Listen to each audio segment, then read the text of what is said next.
Last class में हमने आत्मा और परमात्मा इस चैप्टर को स्टार्ट किया था। आत्मा किसे कहते हैं, इसको हमने समझा था। तो आप में से कोई बताना चाहेगा आत्मा किसे कहते हैं? एनीवन? जिनका ज्ञान स्वभावी नेचर हो, ज्ञान स्वभावी जीव तत्व हो। Very good. जिनका ज्ञान स्वभाव होता है, जीव तत्व है, उन्हें ही आत्मा कहते हैं। तो ये आत्मा कहाँ पर होती है, कहाँ पर पाई जाती है ये आत्मा? Where can you find this soul, आत्मा? जय Shri ji, can you hear me? You have to unmute yourself. Okay. Okay. So where can we find this soul, आत्मा? आत्मा तो हर जगह पे होती है। पक्का? आत्मा हर जगह होती है? हाँ। ठीक है। तो आपके घर में भी है आत्मा? मेरे शरीर में आत्मा, मेरे शरीर के अंदर मेरी आत्मा है। अच्छा, आपके शरीर के अंदर आपकी आत्मा है। अच्छा, इस सेंटेंस को थोड़ा सा और करेक्ट किया जा सकता है? मेरे शरीर के अंदर आत्मा है, इस सेंटेंस को थोड़ा सा और करेक्ट कर सकते हैं क्या? मेरी आत्मा शरीर में है। शरीर मेरा नहीं है, आत्मा मेरी है। मेरी आत्मा शरीर। ओके, जयश्री जी, मैं आपका आंसर समझ गया हूँ। फिर भी मैं चाहता हूँ थोड़ा सा और, यदि इसमें कोई करेक्शन कर सकता है। शरीर के अंदर मेरी आत्मा है, ऐसा जयश्री जी ने कहा है। इसमें आप कोई करेक्शन करना चाहेगा थोड़ा सा? હું આત્મા છું। माइन्यूट सा करेक्शन है, जरा सोच के देखिए आप। हाँ, जयंती लाल जी। शरीर आत्मा के सोच इस क्षेत्र में सम्मिलित है। नहीं नहीं, वो सब ठीक है, आप उनको अलग अलग शब्दों में बोल सकते हैं, शास्त्रों के शब्दों में बोल सकते हैं। क्वेश्चन मेरा फिर वहीं पर है कि शरीर के अंदर मेरी आत्मा है। मैं इसमें भी थोड़ा सा करेक्शन आपसे सुनना चाहता हूँ। अच्छा, थोड़ा सा हिंट मैं आपको देता हूँ। जब हम ये बोलते हैं कि ये वस्तु मेरी है, तो हम टू चीजें में जो दो चीजें हैं उनमें अंतर करते हैं कि मैं कोई और हूं और ये मेरा है। पॉइंट समझ में आ रहा है आपको? जैसे आपने कहा कि ये घर मेरा है, तो यहाँ पर दो चीजें हो गई ना, एक घर हो गया और एक मैं हो गया। तो जब हम ये कहते हैं कि ये वस्तु मेरी है, तो इसका मतलब वहां पर दो चीजें हैं, मैं और वो वस्तु जिसको हम अपना कह रहे हैं। तो जब आपने ये कहा कि मेरी आत्मा शरीर के अंदर है, तो क्या इसका मतलब ये है कि आत्मा कुछ और है और आप कुछ और है? હું આત્મા आपको क्लिक हो रहा है पॉइंट? क्या मैं समझाना चाहता हूँ कि हमें ये लगता है कि मेरी आत्मा, कि आत्मा कुछ और होगी, वो मेरी है। अरे ऐसा नहीं है, मैं ही आत्मा हूँ। इस पॉइंट को बहुत अच्छे से समझना। हम भाषा में भले ही हम ऐसे कहते हैं कि शरीर के अंदर मेरी आत्मा है, लेकिन ये समझना है कि शरीर के अंदर कौन है, कि शरीर के अंदर मैं हूँ। मैं हूँ। अच्छा, फिर से अब मैं क्वेश्चन पूछता हूँ, शरीर के अंदर मेरी आत्मा है या शरीर के अंदर मैं हूँ? मैं हूँ। कौन सा आंसर ज्यादा करेक्ट होगा? मैं हूँ। मैं हूँ। ठीक है, तो आत्मा में अपनापन लगना चाहिए, वो एकत्व लगना चाहिए कि वो आत्मा कोई और नहीं है, वो आत्मा ही मैं हूँ। क्योंकि जब तक हम उसको भाषा में ऐसे प्रयोग करेंगे कि मेरी आत्मा, तो इसका मतलब तो मैं कोई और हूँ और आत्मा मेरी है। जैसे हम अपने घर को कहते हैं, हम अपनी कार को कहते हैं कि ये मेरी कार है, तो इसका मतलब कार कुछ और है और मैं अलग हूँ। तो ऐसे ही हम आत्मा के साथ करते हैं कि मेरी आत्मा, तो आत्मा कुछ और है और मैं कुछ और हूँ, कि ऐसा नहीं है। आत्मा मतलब मैं स्वयं, ठीक है। तो जब भी मैं आपसे यदि ऐसे पूछूं कि हम आत्मा को आत्मा कहाँ पाई जाती है, आप आत्मा को कहाँ खोज सकते हैं। मैंने जैसे क्वेश्चन पूछा था कि आपके घरों में आत्माएं हैं या नहीं है, तो सोचने की जरूरत नहीं है कि अरे हमारा घर हॉन्टेड प्लेस थोड़ी ना है, हमारे घर में आत्माएं नहीं है। अरे मैं स्वयं जीव तत्व हूँ, मैं स्वयं आत्मा हूँ। ठीक है। तो इस पॉइंट को मैं थोड़ा सा समझाना चाहता था। तो आत्मा हम समझ चुके हैं, आत्मा ज्ञान स्वभावी जीव तत्व को आत्मा कहते हैं। फिर हमने देखा था आत्मा के हमने 3 प्रकार देखे थे। कौन कौन से? बहिरात्मा, अंतरात्मा, परमात्मा। ठीक है।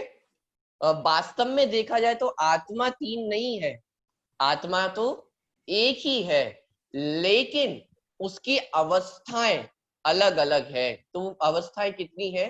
3 प्रकार की, बहिरात्मा, अंतरात्मा, परमात्मा। बहिरात्मा को हम समझ चुके थे। कोई एक्सप्लेन कर सकता है बहिरात्मा किसे कहते हैं? शरीर से संबंध रखने वाले को। शरीर से संबंध रखने वाले को अपना मानता है। हाँ, वेरी गुड। शरीर को अपना मानना वो बहिरात्मा है। नहीं तो आपको पता है इन दोनों सेंटेंस में अंतर क्या हुआ? शरीर से संबंध रखने वाला और शरीर को अपना मानने वाला, इन दोनों पॉइंट में कितना बड़ा अंतर हो गया। अरे शरीर से संबंध तो अभी अनंत परमेष्ठी को भी है, तो वो भी बहिरात्मा हो जाएंगे। पॉइंट समझ में आ रहा है आप लोगों को? तो शरीर जी। से संबंध होना ये बहिरात्मा नहीं है, शरीर को अपना मानना इसका नाम बहिरात्मपना है। जैसे घर में तो हम भी रहते हैं अपने, जैसे आप अपने किसी रिलेटिव के घर में जाएं, पड़ोसी के या नेबर में जाएं या किसी रिलेटिव के घर में जाएं, तो आप उस घर में रहते हैं, लेकिन उस घर को अपना मानते हैं क्या? नहीं मानते हैं। भले ही हम अपने रिलेटिव के घर में जाकर रह रहे हैं, अपने नेबर में जाकर रह रहे हैं, लेकिन फिर भी उस घर में रहते हुए भी हम उस घर को अपना नहीं मानते हैं। और हम अपने घर में भी रहते हैं और अपने घर को अपना मानते भी हैं। तो दोनों जगह अंतर है या नहीं है? दोनों घर में रहने में अंतर है या नहीं है? है कि एक घर में रह तो रहे हैं लेकिन उसको अपना नहीं मान रहे हैं, और एक घर में हम रह भी रहे हैं और उसको अपना मान भी रहे हैं। ठीक है। तो बहिरात्मा क्या करता है कि जो उसका घर नहीं है उसको अपना मानता है। ठीक है। बहिरात्मा की गलती क्या है कि जो उसका घर नहीं है उसको अपना मानता है। आप अपने रिलेटिव के घर को अपना मानने लग जाओ तो ये सही होगा या गलत होगा? डेफिनेटली गलत होगा कि भाई वो तो किसी दूसरे का घर है और उसको हम अपना मान ले, तो ये तो गलत बात है। तो बहिरात्मा भी ऐसी ही गलती करता है कि जो उसका घर नहीं है उसको अपना मान लेता है। तो जैसे शरीर है, सचमुच देखा जाए तो ये शरीर एक पर द्रव्य है, वो हमारा नहीं है, लेकिन बहिरात्मा उसको अपना मानता है। इतना ही नहीं, वो शरीर को ही अपने आप रूप मान लेता है कि मैं कौन हूँ, कि शरीर ही मैं हूँ। तो ये कौन कौन हुआ? बहिरात्मा। ठीक है। इसके अलावा, शरीर के अलावा और जितने भी पदार्थ हैं, शरीर के अलावा और क्या क्या है? हमारे वस्त्र है, रुपए पैसे है, कार है, घर है, मतलब जितना भी चीजों का संबंध हमारे साथ है उनको भी अपना मानना, वो क्या है? बहिरात्मा। ठीक। इसके साथ हमने उसमें एक और चीज देखी थी, राग को अपना मानना। याद आ रहा है कुछ आपको कि राग को भी अपना मानना ये भी क्या है? बहिरात्मा है। क्यों? क्योंकि राग यद्यपि होता तो हमारे अंदर ही है, लेकिन फिर भी वो हमारा स्वभाव नहीं है। एक छोटा सा एग्जाम्पल मैंने आप लोगों को दिया था, याद है आप सभी को? क्या एग्जाम्पल दिया था?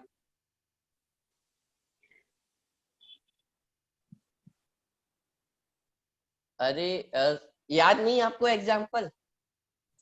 एनीवन? राग को अपना क्यों नहीं मानना? राग होता तो आत्मा में ही है, शरीर को तो राग नहीं होता है, राग तो आत्मा ही करती है, लेकिन फिर भी उसको अपना क्यों नहीं मानना। चलिए किसी को याद नहीं आ रहा है उदाहरण? जैसे वो अपने घर में हम थिंक करें कि हम ही रहते हैं, हाँ, लेकिन दूसरे भी आत्मा और जीव रहते हैं। Okay, very good. जैसे एक छोटा सा एग्जांपल मैंने दिया था कि आपके घर में सिर्फ आप ही होते हैं, क्या आपके अलावा और कोई भी रहता है? कि आपके घर में इंसेक्ट्स भी होते हैं, चींटी भी होती है, लिजार्ड भी है, वो सब है आपके घर में। लेकिन आप क्या कहते हो कि आपके घर में कितने लोग हैं? कि मेरी फैमिली में तो 4 लोग रहते हैं। तो ऐसा क्यों? वो चींटी भी तो रहती है आपके घर में, वो कॉकरोच हो सकता है, वो कॉकरोच ही आपके घर में रहता है, तो उनको आप अपना क्यों नहीं कहते हो? वो तो आपके घर में ही है।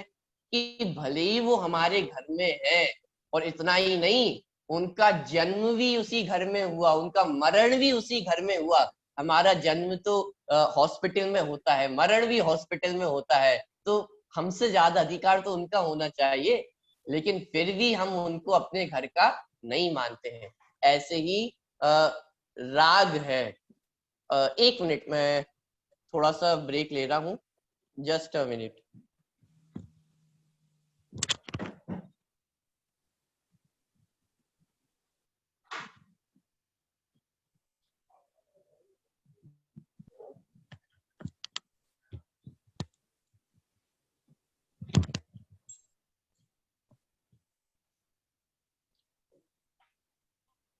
चलिए, सॉरी फॉर द इंटरप्शन।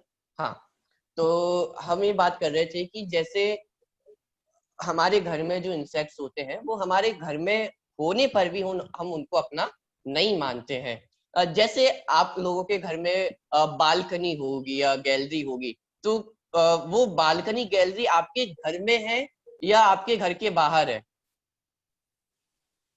छोटा सा क्वेश्चन, वो बालकनी आपके घर में है या घर के बाहर है? Can anyone answer this question? बहुत सिंपल सा क्वेश्चन है घर में कि वो है। बालकनी आपके घर में है या घर के बाहर है? घर में है। घर में है, पक्का? हाँ जी। एक बार फिर से आप सोच ले कि वो गैलरी जो है वो घर में है या घर के बाहर है? घर का ही हिस्सा है। घर का ही हिस्सा है, लेकिन फिर भी हम उसे क्या घर के कहते हैं बाहर कि है। गैलरी बाहर है ना, बालकनी बाहर है। घर में होने पर भी हम उसे क्या कहते हैं कि बाहर है। कहते हैं या नहीं कहते हैं? जी हाँ। तो इसका मतलब वो बालकनी है तो घर के अंदर ही, लेकिन फिर भी उसे क्या कहा जाता है कि वो घर के बाहर है। अच्छा, घर के बाहर है तो क्या मतलब रोड पे है? कि अरे रोड पे नहीं है तो हमारे घर में ही, लेकिन फिर भी घर के अंदर नहीं है। पॉइंट समझ में आ रहा है आपको? तो ऐसा ही कुछ हमारे राग के साथ है कि राग हमारा नहीं है। तो हमारा नहीं है क्या इसका मतलब वो पुद्गल में होता है? जैसे आप क्वेश्चन कर सकते हैं ना कि बालकनी घर में नहीं है तो क्या रोड पर है? कि अरे वो बालकनी रोड पर तो नहीं है। ऐसे ही वो जो राग है वो इस पुद्गल द्रव्य में नहीं होता है, वो मोबाइल में नहीं होता है, तो क्या फिर घर के अंदर है? कि बालकनी घर के अंदर भी नहीं है, ऐसे ही राग आत्मा का भी नहीं है, वो अपना स्वभाव नहीं है। ठीक है, चलिए, तो इसलिए राग को भी अपना नहीं मानना है। मैं क्रोधी नहीं हूं, मैं रागी नहीं हूं, मैं द्वेषी नहीं हूं। मैं कौन हूं? कि मैं ज्ञानी हूं, मैं ज्ञान स्वभावी हूं।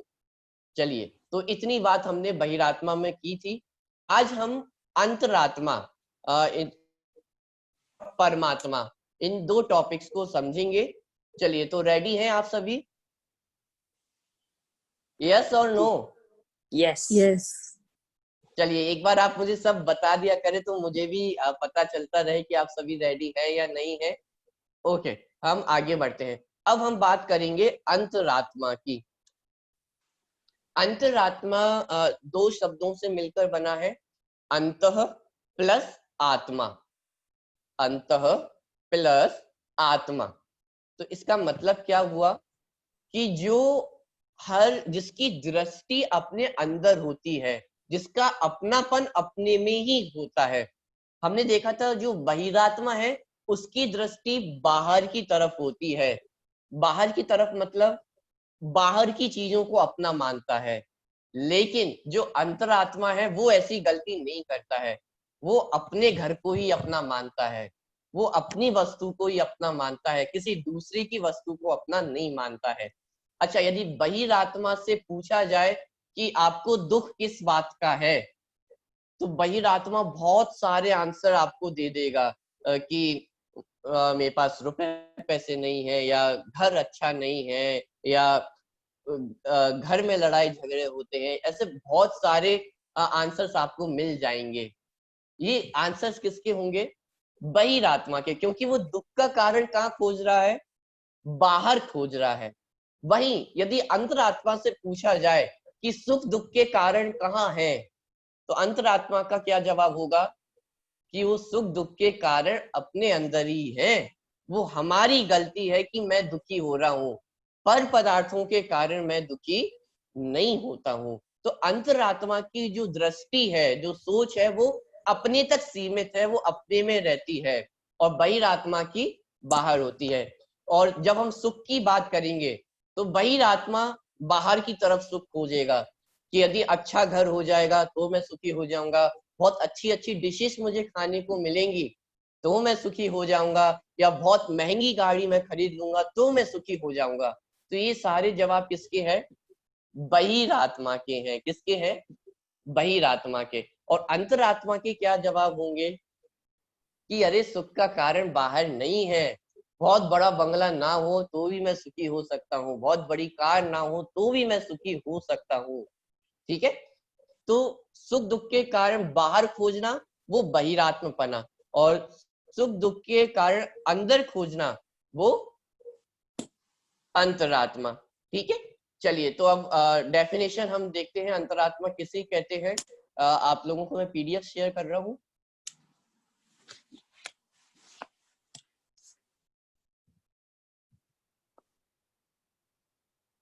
चलिए, आप सभी को दिखाई दे रहा है? जी हाँ। ओके, बहिरात्मा का पार्ट हम कंप्लीट कर चुके थे, इसलिए मैं उसको दोबारा नहीं पढ़ रहा हूँ। सीधे हम अंतरात्मा स्टार्ट करते हैं। अंतरात्मा किसे कहते हैं? अंतः प्लस आत्मा इक्वल्स टू अंतरात्मा, अर्थात अपने आत्मा में ही अपनापन मानना। अंतरात्मा किसे कहते हैं? अपने आत्मा में ही अपनापन मानना। मतलब अपने आप को कैसा मानना कि मैं शरीर वाला हूँ कि नहीं, मैं शरीर वाला नहीं हूँ। मैं राग करने वाला हूँ कि नहीं, मैं राग करने वाला नहीं हूँ। मैं कौन हूँ कि मैं ज्ञान स्वभावी जीव तत्व हूँ। अपन डेली एक पाठ पढ़ा करते थे, मैं ज्ञानानंद स्वभावी हूँ, है ना? आप सभी को एक दो लाइन भी उसकी हो सकता है याद हुई हो कि मैं ज्ञानानंद स्वभावी हूँ। तो अंतरात्मा अपने आप को कैसा मानता है कि मैं ज्ञानानंद स्वभावी हूँ। चलिए, जो व्यक्ति भेद विज्ञान के बल से आत्मा को देहादिक से भिन्न, देखिए, जो व्यक्ति भेद विज्ञान के बल से, अब भेद विज्ञान क्या है? आप सभी को दिखाई दे रहा है भेद विज्ञान। अब भेद विज्ञान का मतलब क्या है? भेद का मतलब होता है डिफरेंस। किसी भी दो वस्तु में जो अंतर है, जो भेद है, तो उसे भेद कहा जाता है। और उसका विज्ञान, विशेष ज्ञान होना। तो जो अंतर है, जैसे जीव और अजीव, जैसे आत्मा और इस शरीर में अंतर है। आत्मा अलग है और शरीर अलग है, दोनों अलग अलग है। तो इसका विज्ञान होना, विशेष ज्ञान होना, उसे कहते हैं भेद विज्ञान। तो जो व्यक्ति भेद विज्ञान के बल से आत्मा को देहादिक से भिन्न ज्ञान और आनंद स्वभावी जानता है, मानता है और अनुभव करता है, वह ज्ञानी जीव अंतरात्मा है। कौन है अंतरात्मा? जो व्यक्ति भेद विज्ञान के बल से आत्मा को, अब यहाँ पर आत्मा को इसका मतलब क्या हुआ? जल्दी से फटाफट कोई आंसर देगा। अपने को। अपने को, वेरी गुड। जहां भी आत्मा शब्द दिखे तो उसको ये समझना कि मेरी बात चल रही है, अपने आप को। तो देखिए अपने आप को कैसा जानना मानना है कि वेद विज्ञान के बल से अपने आप को देहादिक से भिन्न, देह मतलब शरीर, ये जो बॉडी है उसे देह कहते हैं, तो देहादिक से भिन्न, आदिक मतलब एटसेट्रा, तो शरीर और शरीर से संबंधित जितनी भी चीजें हैं, एक शब्द यदि मैं कहूं तो नो कर्म, शरीर और जितने भी नो कर्म है उनसे अपने आप को भिन्न मानता है और भिन्न ज्ञान और आनंद स्वभावी जानता है, देहादिक से भिन्न जानता है और अपने आप को ज्ञानानंद स्वभावी जानता है कि मेरा नेचर तो ज्ञान करना है और आनंद करना। तो जो ऐसा जानता है, मानता है और अनुभव करता है, वह ज्ञानी जीव अंतरात्मा है। देखिए यहाँ पर 3 चीजें ली गई हैं, जानता है, मानता है और अनुभव करता है। अच्छा, यदि कोई जाने माने लेकिन अनुभव नहीं करे तो काम चल जाएगा? नहीं। नहीं। अच्छा, कोई अनुभव तो करे लेकिन जाने नहीं और माने नहीं तो? अनुभव से ना करे। अनुभव मतलब अपने आप को वैसा फील करना, एक्सपीरियंस करना, उसका नाम है अनुभव। जैसे फॉर एग्जाम्पल के तौर पे हम देखते हैं कि अभी हम बहुत सारी बातें कर रहे हैं कि मैं आत्मा हूं, लेकिन हम अपने आप को आत्मा जानते मानते हैं या नहीं? कि भैया आपने तो कह दिया कि मैं आत्मा हूं, लेकिन ऐसा आपने माना कि नहीं माना? कि जानते तो हम सभी हैं कि ग्रंथों में भी हम पढ़ते हैं कि जीव अलग है, अजीव अलग है, तो इसका मतलब मैं अलग हूं, ये शरीर अलग है, ऐसा जान तो लिया हमने, लेकिन क्या माना है हमने ऐसा? पहला नहीं। क्वेश्चन। दूसरा क्वेश्चन, और वैसा हम अनुभव करते हैं कि नहीं करते हैं, वैसा फील करते हैं या नहीं करते हैं कि भैया मैं जानता भी हूं, मानता भी हूं, लेकिन वैसा फील करते हैं या नहीं करते हैं? जब भी आत्मा शब्द कहा जाता है तो हमें ऐसा लगता है कि मेरी बात चल रही है। जैसे मैं बोलूं तेजस जी का यदि मैं नाम लूं, तो तेजस जी एकदम अटेंटिव हो जाते हैं कि यहाँ पर मेरा नाम लिया गया है।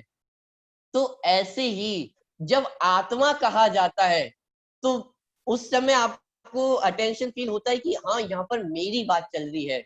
जैसे अभी मैं डेफिनेशन पढ़ रहा था कि जो वेद विज्ञान के बल से आत्मा को देहादिक से भिन्न जानता है, तो जब मैंने आत्मा को बोला तो अब अंदर से ऐसा फील हुआ कि यहाँ पर मेरी बात चल रही है। वो फर्स्ट पर्सन जैसा फील होता है या नहीं होता है कि हम बोल तो रहे लेकिन फीलिंग थर्ड पर्सन जैसी हो रही है कि आत्मा बोला ना तो कोई और होगा, आत्मा तो मैं थोड़ी ना आत्मा हूँ, मैं तो प्रतीक हूँ, आत्मा थोड़ी ना हूँ। वो तो आत्मा को देहादिक से भिन्न जानने मानने की बात है, तो हम जान लेंगे कि नहीं, आत्मा को देहादिक से भिन्न जानना है, इसका मतलब ये है कि अपने आप को इस शरीर से भिन्न जानना, मानना और अनुभव करना। ठीक है, जानना मतलब टू नो, मानना मतलब टू बिलीव, और अनुभव करना वैसा एक्सपीरियंस भी करना, वैसा हमें फील होता है या नहीं होता है। ठीक है, अब आप इसको बहुत सारी बातों में घटित कर सकते हैं।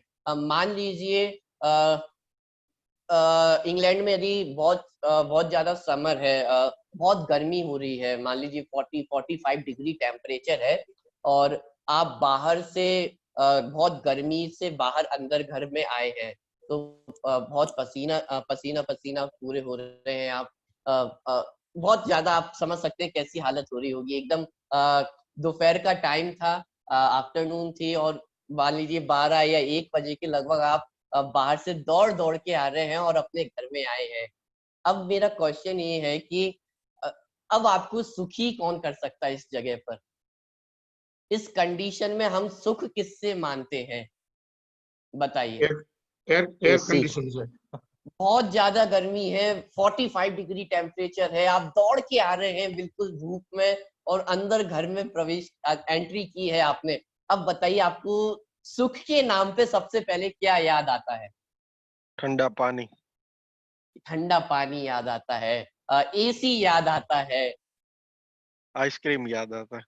इसका मतलब कि अभी हम वो फील नहीं कर पा रहे हैं कि मेरे सुख का संबंध आइसक्रीम से नहीं है, मेरा सुख के संबंध वो ठंडे पानी से नहीं है। पॉइंट समझ में आ रहा है आपको? कि जानना है, मानना है और वैसा फील भी होना चाहिए कि हम अपनी जिंदगी में सुख दुख ढूंढ तो बाहर रहे हैं और हम कहते रहे कि नहीं नहीं आत्मा अलग है और शरीर अलग है। अरे कहने का नाम नहीं है, वैसा मानना भी है और वैसा अंदर से फीलिंग भी होनी चाहिए। आपको पता है जो मुनिराज होते हैं, आपको पता है 2 प्रकार के मुनिराज होते हैं, एक द्रवलिंगी मुनिराज और एक भावलिंगी मुनिराज।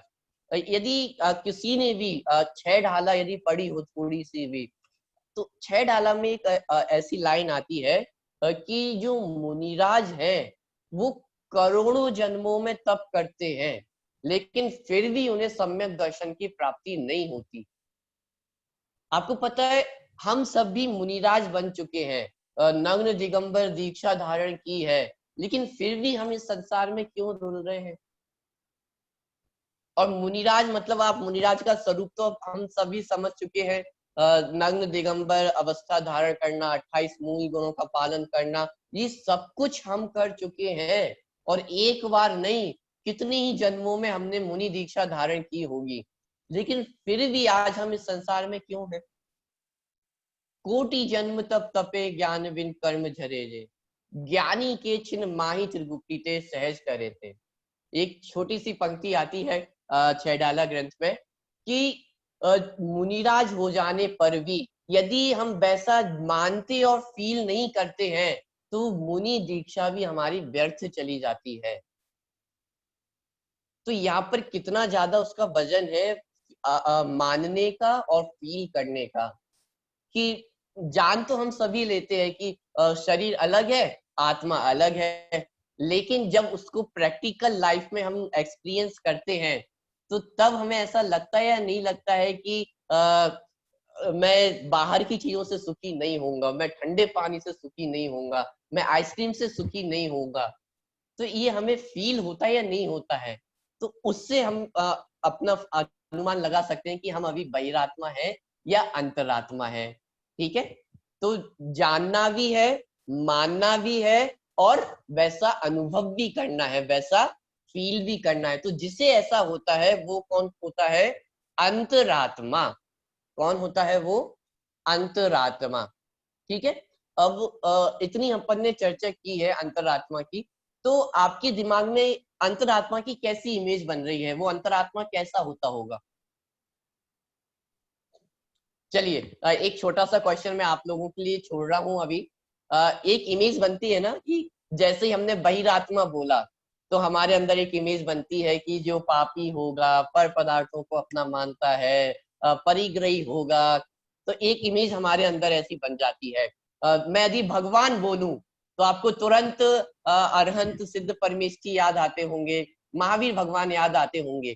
तो अंतरात्मा पढ़ने के बाद, सुनने के बाद आपके मन में क्या इमेज बनती है अंतरात्मा की? कैसा होता होगा अंतरात्मा?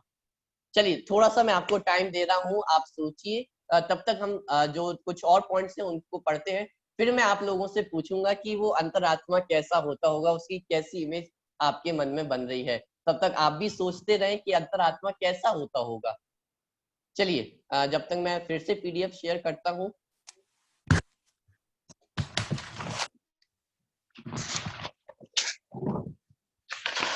ओके, अंतरात्मा किसे कहते हैं? तो जो अपने आत्मा में अपनापन मानता है, जो व्यक्ति वेद विज्ञान के बल से आत्मा को देहादिक से भिन्न ज्ञान और आनंद स्वभावी जानता, मानता और अनुभव करता है, वह ज्ञानी जीव, सम्यक दृष्टि जीव अंतरात्मा है।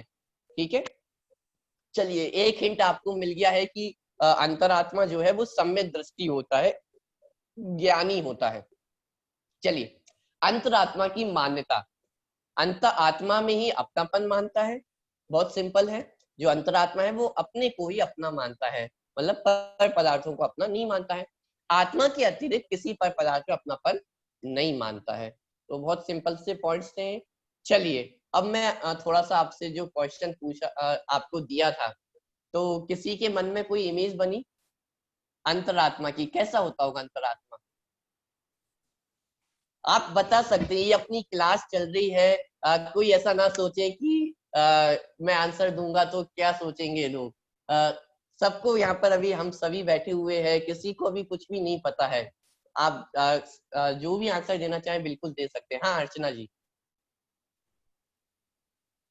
आचार्य, मुझे ये नहीं पता, आपने सम्यक दृष्टि बोला तो हम लोगों ने आचार्य परमेष्टि उपाध्याय परमेष्टि पढ़ा, लेकिन उसमें हमने लिखा था कि सम्यक ज्ञान सम्यक दृष्टि की अधिकता से। सो डज दैट मीन कि वो सम्यक दृष्टि होते? पर मेरे माइंड में लाइक अरिहंत परमेष्टि और आचार्य परमेष्टि की इमेज बनती है कि दे कुड बी अंतरात्मा।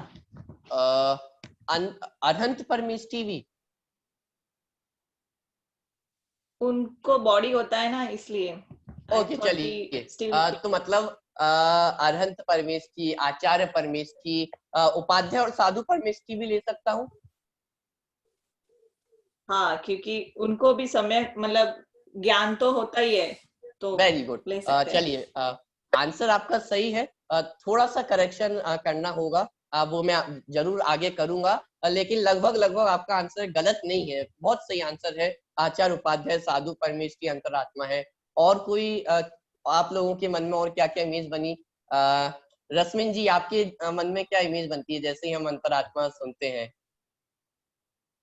यदि अंतरात्मा होते तो भेद ज्ञान के द्वारा हमको स्व पर का भेद ज्ञान कर दिया तो स्व का आनंद में झूलता है। चलिए वो बात तो सारी ठीक है कि भेद विज्ञान होता है, आनंद आता है, लेकिन एक इमेज हमारे सामने बनती है ना कि वो अंतरात्मा कैसा होता होगा।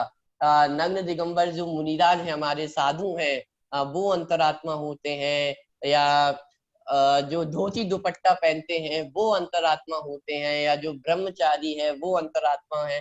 तो ऐसे में इमेज आपसे पूछना चाहता हूँ कि वो क्या इमेज आपके मन में बनती है?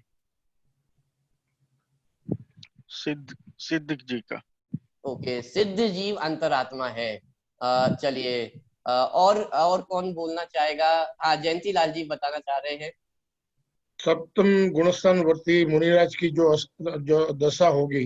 ओके, तो मतलब मुनिराज, आचार्य उपाध्याय साधु परमेश की। ओके, हाँ और कौन बताना चाहेगा? चलिए उदय जी, आपका क्या कहना है? अरहंत परमेष्टि। अरहंत परमेष्टि। ईला जी, अनम्यूट करना होगा ईला जी आपको।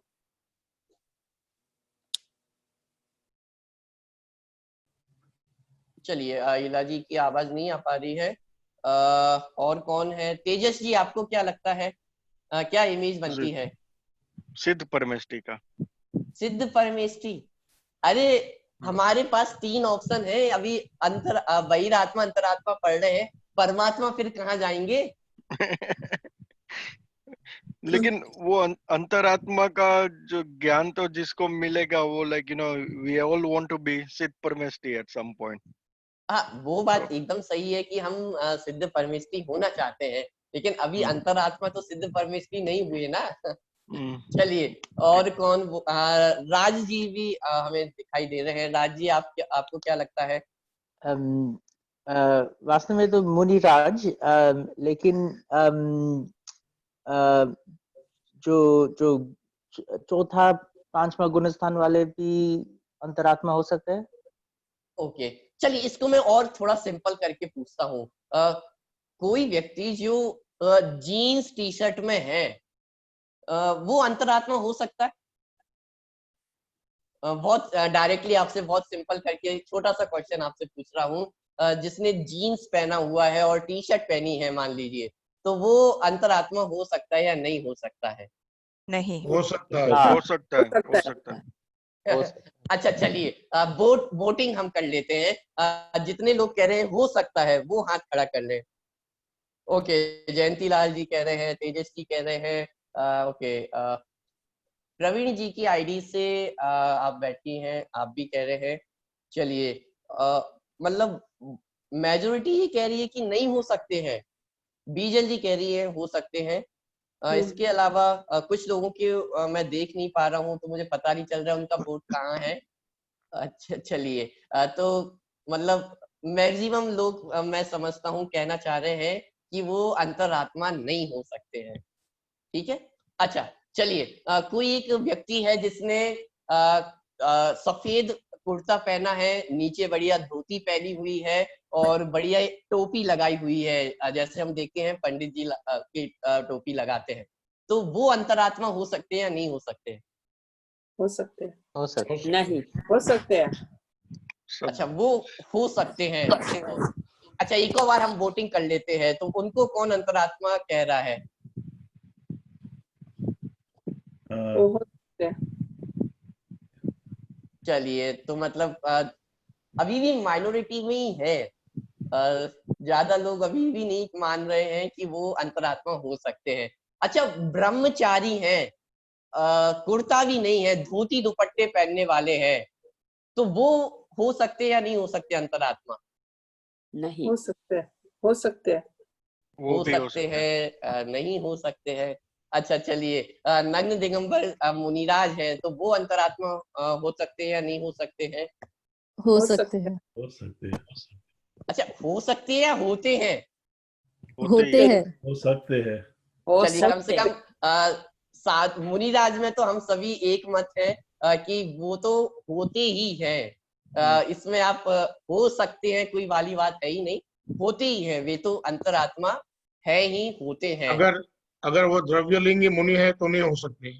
हाँ, वो बात अलग है, लेकिन अभी अपन जो मुनिराज हैं, जो अनंत हम स्वरूप समझ के आए हैं, आचार्य उपाध्याय साधु परमेष्ठी, तो उन्हीं को मैं अभी ले रहा हूँ, तो वो अंतरात्मा होते हैं। ठीक है, चलिए, तो अब आपने मुझे ये बोला है कि जो हम जैसे जीव है, इसका मतलब जो मैंने अभी तक कुछ क्वेश्चंस किए हैं, उनकी समरी ये निकलती है कि हम जैसे जो जीव हैं, आप हैं, मैं हूं, तो हम लोग अंतरात्मा नहीं हो सकते हैं।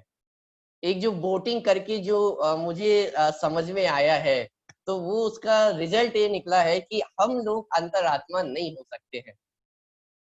तो इस बात को आप एग्री करते हैं या नहीं करते हैं? नहीं Yes, करते हैं। नहीं, Disagree. Disagree. Disagree. disagree. Disagree? क्यों? हम लोग भी फोकस कर सकते हैं। अरे, तो आप ही ने तो कहा था कि जो पैंट शर्ट पहनता हो या जीन्स टी शर्ट पहनता हो या जो कुर्ते पजामे पहनता हो, वो थोड़ी ना अंतरात्मा हो सकता है। हम लोग अंतरात्मा अभी है नहीं, लेकिन हो सकते हैं।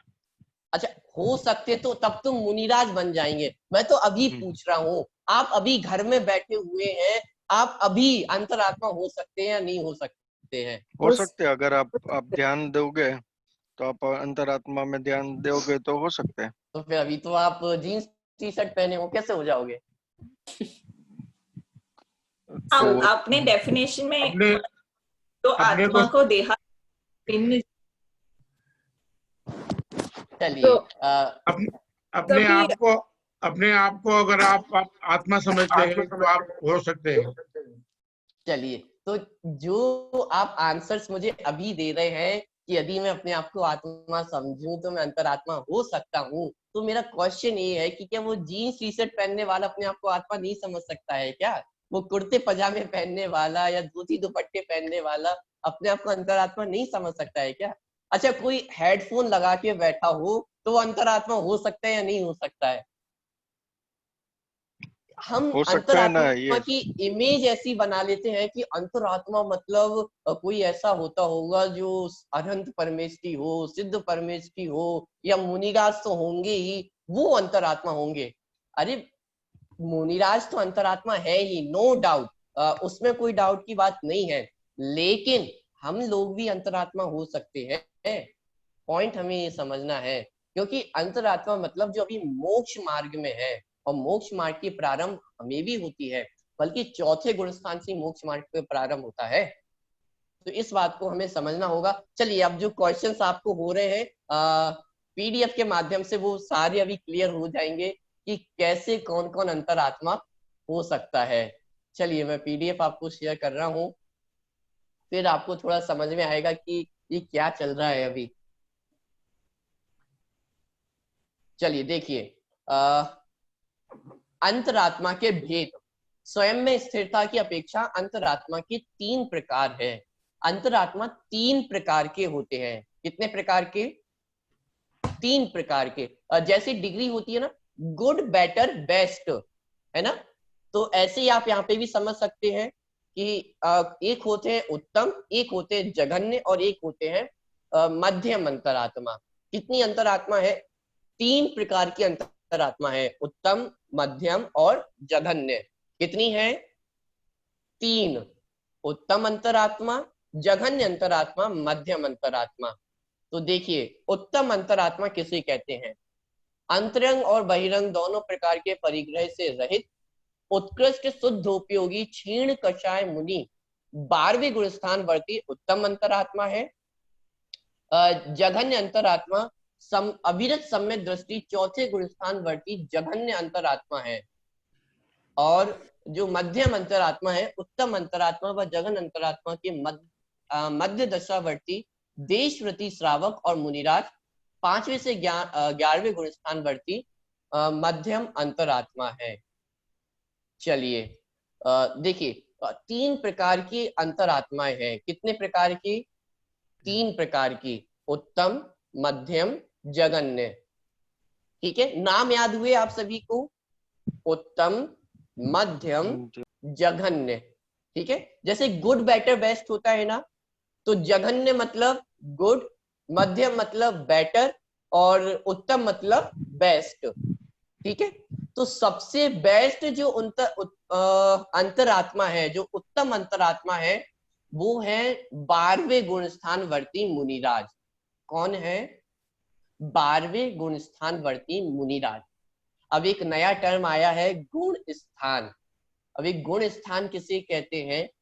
अभी के लिए आप इतना समझ सकते हैं कि जितने भी जीव हैं, जितनी भी आत्माएं हैं, उनकी अलग अलग लेवल्स होती हैं। ठीक है, तो ऐसी 14 लेवल्स हैं। कितनी लेवल्स हैं? 14 लेवल्स हैं। तो जीव इन 14 लेवल में ही कहीं ना कहीं होता है। जैसे बहिरात्मा है, तो उसकी लेवल है नंबर 14 होना चाहिए ना, सबसे आखिरी में जो बहिरात्मा है, कौन सी लेवल होनी चाहिए उसकी? सबसे बुरी होनी चाहिए 14 नंबर की, सबसे नीचे, है ना कि नहीं? यहाँ पर थोड़ा उल्टा है कि जो सबसे नीचे लेवल पे है, मतलब वो फर्स्ट लेवल पे है। ठीक है, तो जो फर्स्ट लेवल है, पहला गुण स्थान है, वहां पे बहिरात्मा अर्थात जो मिथ्या दृष्टि है, वो फर्स्ट लेवल पे होता है। ऐसे ही धीरे धीरे करते करते जीव सम्यक दृष्टि होता है, तो वो 4th लेवल पे पहुंचता है। मुनिराज होते हैं तो वो 6th 7th लेवल पे होते हैं, और उसके आगे की जितनी भी लेवल्स हैं उन सभी में मुनिराज होते हैं। तो मुनिराज की भी जो हाईएस्ट लेवल है वो कौन सी है? 12th लेवल, 12वां गुण स्थान। ठीक है, तो थोड़ा थोड़ा आपको समझ में आ रहा है। गुण स्थान मतलब अभी आप सिर्फ इतना समझे कि लेवल्स हैं जीवों की, तो उन लेवल्स को मैं आगे बढ़ते बढ़ते जो मुनिराज है वो 12th लेवल तक पहुंच जाते हैं। तो जो 12th गुण स्थान वर्ती मुनिराज है वो उत्तम अंतरात्मा है। कौन सी अंतरात्मा है? उत्तम अंतरात्मा। इतना क्लियर है आप सभी को? चलिए, अब मध्यम अंतरात्मा। मध्यम अंतरात्मा कौन है? कि मध्यम अंतरात्मा मतलब जो जघन्य और उत्तम, मतलब जो गुड और बेस्ट के बीच में होगा, वो सब क्या होगा? बेटर होगा। तो मतलब जो सबसे अच्छा है और जो जघन्य है, उसके बीच में जो कुछ भी है वो मध्यम है। इसका मतलब 11 गुण स्थान तक, और यदि पीछे से स्टार्ट करें तो 5th गुण स्थान, 5वें लेवल से 11वें लेवल तक, 5th लेवल से 11th लेवल तक के जितने भी जीव हैं वो सभी मध्यम अंतरात्मा है। सेकंड पॉइंट क्लियर हुआ आप सभी को? उत्तम अंतरात्मा जो 12th लेवल पे है, मध्यम अंतरात्मा जो 5th to 11, 5 से 11वें गुण स्थान के जितने भी जीव हैं वो सभी मध्यम अंतरात्मा। और जघन्य अंतरात्मा अविरत सम्यक दृष्टि। जो 4th लेवल पे है उसे जघन्य अंतरात्मा कहते हैं। तो जो डिवाइडेशन है वो आपको समझ में आ रहा है? What about 1 2 3? 1 2 3 वो बहिरात्मा है। Okay. ओके, और आप ये भी पूछ सकते हैं कि 13 और 14 का क्या होगा? तो 1 2 3 वो जगन्य में आ गए। चलिए, तो आप मुझे आंसर दे सकते हैं 13 और 14 का क्या होगा? वो तो लाइक परमात्मा। एक ही तो ऑप्शन बचा है। बहिरात्मा कंप्लीट हो गया 1 2 3, और जो 4 से लेकर 12 तक अंतरात्मा। अब 13 14 बचे तो वो कहाँ जाएंगे? परमात्मा में। ठीक है, तो उनकी चर्चा अपन आगे करेंगे जब हम उनका डिस्कस करेंगे। अभी अपन अंतरात्मा देखते हैं। तो 4th लेवल पे जो है वो जघन्य अंतरात्मा, और 5th से लेकर जो 11th लेवल तक है। अभी मैं लेवल शब्द का यूज कर रहा हूं, लेकिन आपको ये शब्द याद करना है, गुण स्थान। क्या शब्द है, टर्म क्या है? गुण स्थान। ठीक है, तो जो 4थे से 12वें गुण स्थान तक है वो है मध्यम अंतरात्मा। सॉरी, 5वें से जो 11वें गुण स्थान तक है वो है मध्यम अंतरात्मा, और जो 12वें गुण स्थान में है वो है उत्तम अंतरात्मा। चलिए, तो इसका मतलब जो मध्यम अंतरात्मा है और जो उत्तम अंतरात्मा है वो सभी तो मुनिराज हो गए हैं, लेकिन मध्यम अंतरात्मा में मुनिराज के अलावा भी एक और जीव है जो इसमें शामिल हो रहे हैं, जो श्रावक है, पंचम गुणस्थान वर्ती। पंचम गुणस्थान वर्ती अभी मुनिराज नहीं है। ठीक है, गुणस्थान जो मुनिराज है वो 6th लेवल से स्टार्ट होते हैं। ठीक है, 5th लेवल तक वो मुनिराज नहीं है। इसका मतलब वो व्रती श्रावक है, हम जैसा ही हो सकता है। हम यदि व्रतों का पालन करते हैं तो हम भी श्रावक हो सकते हैं। तो इसका मतलब जो हम जैसा ही है वो भी अंतरात्मा है, और वो कौन सा है? मध्यम अंतरात्मा। और अब मैं थोड़ा पहले और पीछे आता हूँ, जघन्य अंतरात्मा। अच्छा, एक क्वेश्चन, जिसकी बहुत सारी शादियां हुई हो, वो अंतरात्मा हो सकता है या नहीं हो सकता है? हो सकता है। पक्का? या सोच लीजिए। हो सकता है। जिसके पास करोड़ों अरबों रुपए हो। अच्छा, दुनिया का रिचेस्ट पर्सन, जो सबसे अमीर व्यक्ति है, वो अंतरात्मा हो सकता है या नहीं हो सकता है? हो सकता है। हो सकता है। हो सकता है। अच्छा, इतना परिग्रही व्यक्ति अंतरात्मा हो सकता है? जी। हमें तो सिखाया जाता है कि परिग्रह नहीं रखना चाहिए, परिग्रह पाप है, और जो सबसे अमीर व्यक्ति है वो अंतरात्मा। अगर अपनी संपत्ति में अपनापन नहीं माने तो अंतरात्मा हो सकता है। Very good. ये आंसर मैं आप लोगों से सुनना चाहता था कि यदि हम उस संपत्ति को अपना नहीं मानते हैं तो अरे कितनी ही संपत्ति क्यों ना हो, लेकिन फिर भी अंतरात्मा हो सकते हैं। आपने एक टर्म सुना होगा, चक्रवर्ती। नाम सुना है आप सभी ने? हाँ जी। चक्रवर्ती कौन होता है? यदि बहुत सिंपल भाषा में कहूँ तो जिसको जो पूरे दुनिया का रूलर होता है। जितना भी हम अभी देश जानते हैं ना, चाहे वो इंडिया हो, इंग्लैंड हो, अमेरिका हो, चाइना हो, जितने भी देश हैं उन सब पे जिसका राज होता है, जो उन सबका रूलर होता है, वो चक्रवर्ती होता है। आपको पता है उसकी कितनी शादियां होती हैं? 96,000 उसकी शादियां होती हैं। और आपको पता है उसका एक दिन का भोजन कितने दिनों में बनता होगा? 1 साल पहले। मेहनत करके बनता होगा? 1 साल पहले। पूरी 1 साल तक तैयारी चलती है उसके एक दिन के भोजन के लिए। आप सोच रहे होंगे कैसा व्यक्ति होगा ये, इतने ठाठ बाट से रह रहा है, इतना परिग्रह है, लेकिन उसे अंतरात्मा कहा गया है। जिनवाणी उसे अंतरात्मा कह रही है। इसका मतलब पर पदार्थों में अपनापन नहीं कर रहा है। एक भरत चक्रवर्ती हुए हैं, उनके लिए लाइन फेमस है कि घर में ही वैरागी। उन्हें घर में ही बैरागी कहा जाता है कि घर में रहते हुए भी वो बैरागी ही थे। तो ये कौन होते हैं? ये फोर्थ गुण स्थान वर्ती जो जीव है, जो उत्तम जगन्य अंतरात्मा है। इसका मतलब जो हम सभी भी हैं, हम सभी भी अंतरात्मा हो सकते हैं। ऐसा जरूरी नहीं है कि आपको अंतरात्मा बनने के लिए कुर्ते पजामे पहनने होंगे या ब्रह्मचारी बनना होगा, कुछ करना होगा। कि अरे हम अभी जिस अवस्था में हैं हम उसमें भी अंतरात्मा बन सकते हैं। क्योंकि शर्त ये नहीं है कि आपके कपड़े ऐसे होने चाहिए, आपका रहन सहन ऐसा होना चाहिए। शर्त इतनी है कि आपकी मान्यता, आपकी बिलीफ सही होनी चाहिए। आप जैसा जान रहे हैं वैसा मानना भी चाहिए। यदि हम जानते हैं कि शरीर और आत्मा अलग अलग है, तो ऐसी बिलीफ भी होनी चाहिए और ऐसा एक्सपीरियंस होना चाहिए। ठीक है? और कोई इसके पीछे कोई वो शर्त नहीं है अंतरात्मा के लिए कि आपको कुछ कपड़े उतारने पड़ेंगे या ऐसे कपड़े होने चाहिए या ऐसा कुछ करना है। अभी सिर्फ इतना कहा जा रहा है कि आपको अपनी नॉलेज सही रखनी है, अपनी बिलीफ सही रखनी है और अपना कंडक्ट सही रखना है, तो आप भी अंतरात्मा हो सकते हैं। हाँ, जब लेवल्स बढ़ने की बात होगी तो वहां पर ये बात होगी कि व्रतों का पालन आप कर रहे हो या नहीं कर रहे हो। व्रतों का पालन करोगे तो आपकी लेवल बढ़ेगी, आप 5वें गुण स्थान में आ जाएंगे। आप वस्त्रों का त्याग करेंगे, परिग्रह का त्याग करेंगे, तो मुनिराज बन जाएंगे। वो धीरे धीरे लेवल्स बढ़ेंगी। लेकिन ये सभी कौन है? ये सभी अंतरात्मा है। मैं ये आपको समझाना चाहता हूँ कि जो हमारी इमेज बनी रहती है कि अंतरात्मा मतलब सिर्फ मुनिराज, कि मुनिराज ही अंतरात्मा नहीं है, हम सभी भी अंतरात्मा हो सकते हैं। और क्या पता हम में से कोई हो भी।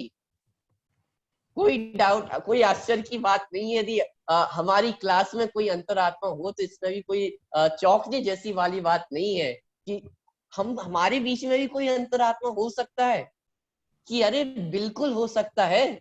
यदि हम अपने आप को आत्मा मानते हैं, जानते हैं, पहचानते हैं, तो डेफिनेटली हम भी अंतरात्मा हो सकते हैं। ठीक है? तो ये अंतरात्मा का स्वरूप आपको समझ में आया? यस और नो? हाँ। यस, पक्का?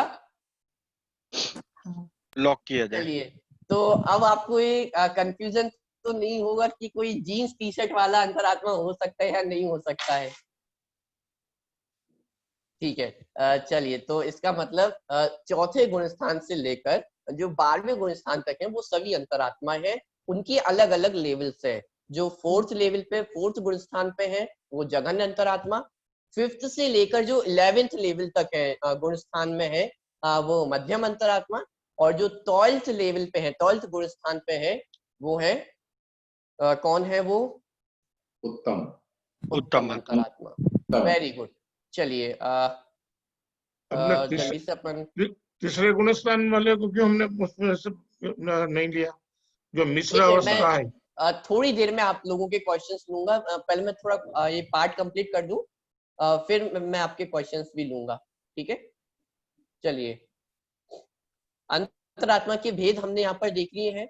यदि कोई टर्म इसमें आपको समझ में ना आया हो तो आप पूछ सकते हैं। जैसे मैं देखता हूँ एक टर्म हमारे बीच में आया है उत्तम अंतरात्मा में, अंतरंग और बहिरंग दोनों प्रकार के परिग्रह। इसकी चर्चा मैं पहले भी आपके साथ कर चुका हूँ। बहिरंग परिग्रह तो जो बाहर की चीजें हैं, रुपए पैसे है, वस्त्र है, बर्तन है, तो ये सभी बहिरंग परिग्रह हैं। और अंतरंग परिग्रह मतलब कषाय, जो हमारे अंदर कषाय होती है, मिथ्यात्व है, क्रोध, मान, माया, लोभ, हास्य, रति, अरति, शोक, भय, जुगुप्सा, स्त्री वेद, पुरुष वेद, नपुंसक वेद, तो ये सभी अंतरंग परिग्रह हैं। तो इन सब से रहित होते हैं क्षीण कषाई मुनि। क्षीण कषाई का मतलब है कि 12वें गुण स्थान में उन्हें एक भी कषाय नहीं रहती है, सारी कषायों का नाश उन्हें हो जाता है। ठीक है? तो उन्हें उत्तम अंतरात्मा कहते हैं। और जो 12वें गुण स्थान वर्ती होते हैं तो वो उत्तम अंतरात्मा है। जगन अंतरात्मा अविरत सम्यक दृष्टि। अविरत का मतलब होता है जिसके ने अभी कोई भी व्रत नहीं पाले हैं। ठीक है? तो जिसने अभी कोई भी व्रत का पालन नहीं कर रहा है उसे कहते हैं अविरत सम्यक दृष्टि। जो चौथे गुण स्थान वर्ती है वो जगन्य अंतरात्मा। और मध्यम अंतरात्मा उत्तम अंतरात्मा व जघन अंतरात्मा के मध्यवर्ती देशव्रती श्रावक। अब देशव्रती का मतलब है जिन्होंने एक देश व्रत को अंगीकार किया है, मतलब जिन्होंने थोड़े व्रतों को अंगीकार किया है।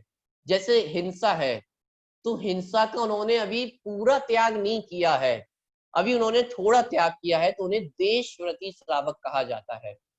और ऐसे जो मुनिराज है वो मध्यम अंतरात्मा है। अंतरात्मा को जानने से लाभ, अंतरात्मा ही अपने पुरुषार्थ के द्वारा परमात्मा पद प्राप्त करता है, जिससे जीव अंतरात्मा बनने का प्रयास करता है।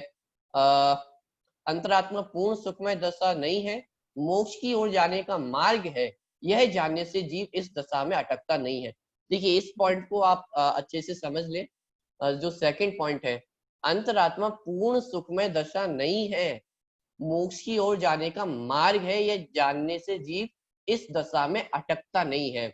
अंतरात्मा हमारा गोल नहीं है, लक्ष्य नहीं है, डेस्टिनी नहीं है, यहाँ पर हमें अटकना नहीं है। जैसे एग्जाम्पल अपन ने देखा था, दिल्ली से यदि बॉम्बे हमें जाना है तो जर्नी हमारी स्टार्ट हो चुकी है। जब हम अंतरात्मा है तो जर्नी हमारी स्टार्ट हो चुकी है, लेकिन उस जर्नी के बीच में ही हमें रुकना नहीं है, वहीं पे अटकना नहीं है। तो ये अंतरात्मा हमारी जर्नी है, डेस्टिनेशन नहीं है, तो इसलिए यहाँ पर हमें अटकना नहीं है।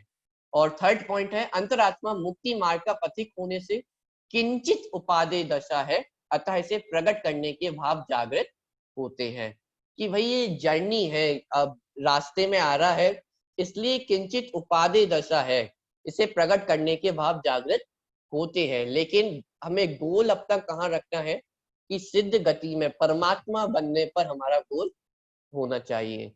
चलिए, तो इस प्रकार जो अंतरात्मा का स्वरूप है वो हमने आज समझा है।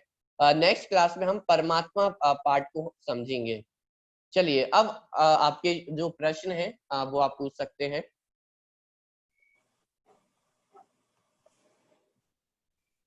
चलिए, किसी का कोई प्रश्न पूछ रहा था?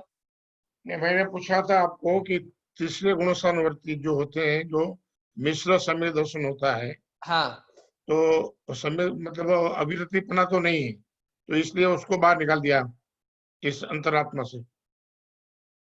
देखिए जो तीसरे गुण स्थानवर्ती है वो भी सम्यक दृष्टि नहीं है, वहां सम्यक दर्शन नहीं है।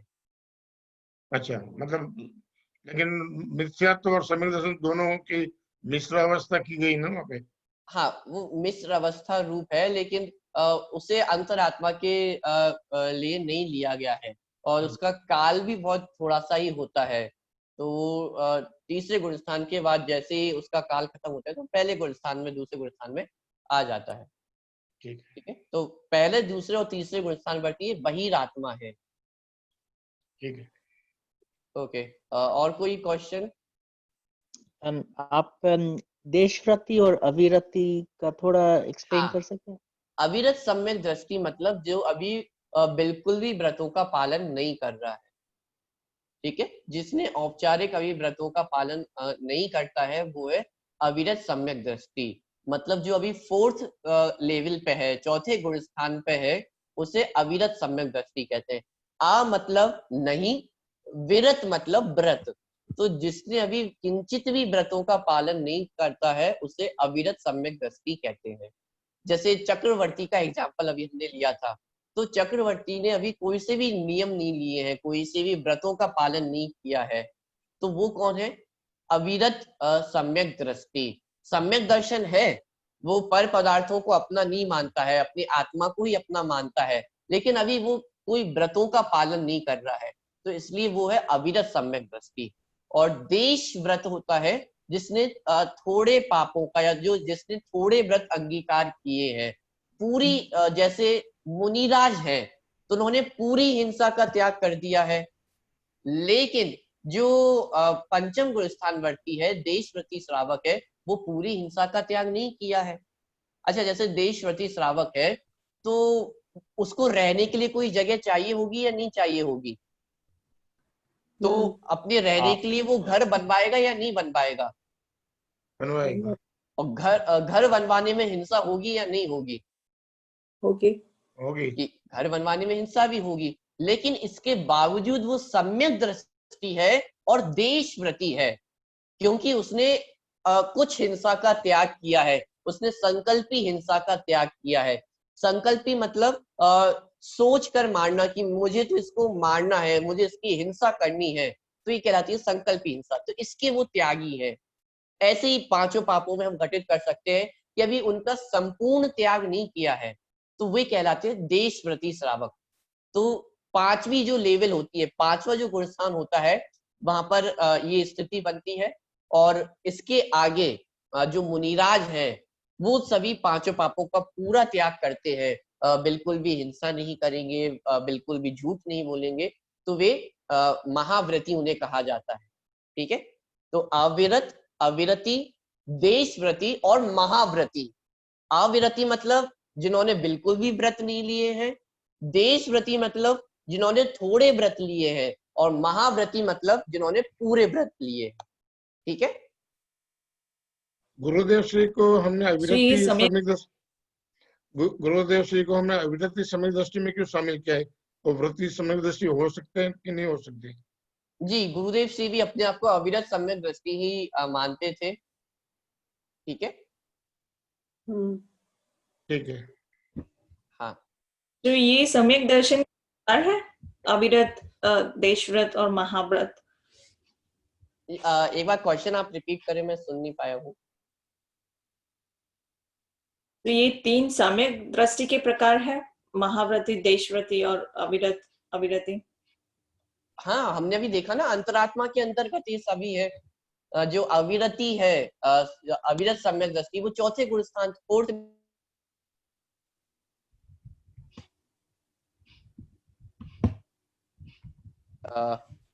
हाँ, जो फोर्थ लेवल पे है वो जघन्य अंतरात्मा है, अविरत सम्यक दृष्टि है।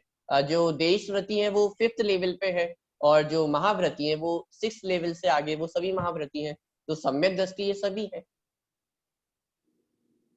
हाँ, अविरति में दोनों हो सकते हैं, सम्यक दृष्टि भी हो सकते हैं और मिथ्या दृष्टि भी हो सकते हैं, कि भाई जो पहले दूसरे तीसरे गुणस्थान में उन्होंने भी व्रत नहीं लिए हैं, तो वो तो मिथ्या दृष्टि है।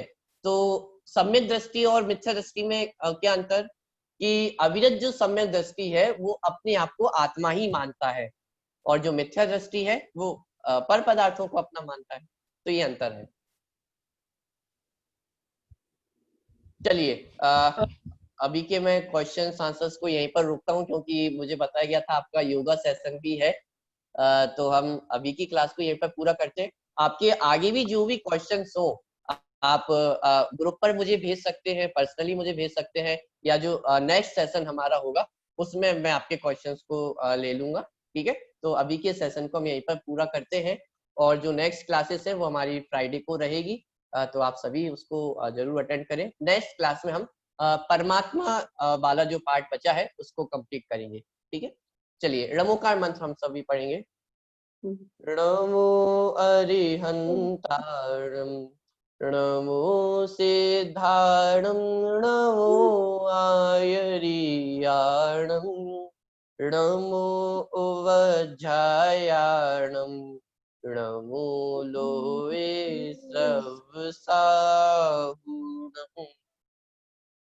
जय जिनेन्द्र जय जिनेन्द्र आप सभी को। जय जिनेन्द्र। जय जय जिनेन्द्र। जिनेन्द्र।